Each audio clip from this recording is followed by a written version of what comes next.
Wata 'yar fim ɗin Hausa Khadija kyari ta tsallake rijiya da baya sakamakon hatsarin mota da ya ritsa da ita a hanyar Katsina.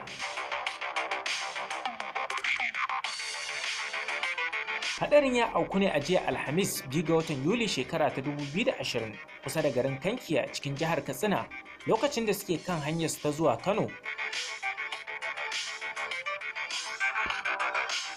Wata kwakwaran majiya ta faɗa mujallar fim cewa Khadija da wasu 'yan gidansu sun je biki ƙasar Nijar ne, suna kan hanyar su ta koma gida Kano sai motar hayar da suke ciki ta kwace ta runtuma cikin daji da su ta faɗi.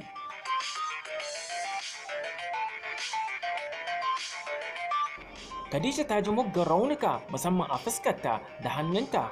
Mun kira wayar kyakkyawar jarumar ta Kannywood domin jajinta mata da kuma samun ƙarin bayani kan wannan haɗari amma bata amsa ba.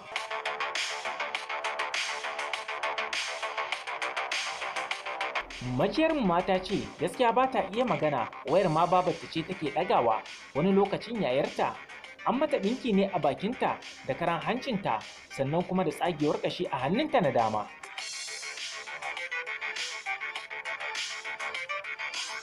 Majiyar ta ƙara da faɗa mujallar fim cewa sauran mutanen da ke cikin motar ma duk sun kakkarye, ita ce ma nata abin ya tsaya iya haka.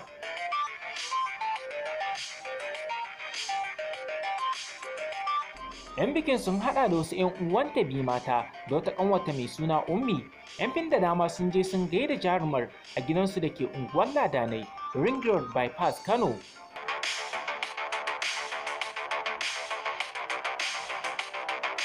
Khadija kyari ta fito a fina-finai da dama waɗanda suka haɗa da Hafiz, Lantana da sauransu. Da fatan Allah ya ba ta lafiya da kuma tsare gaba, amin.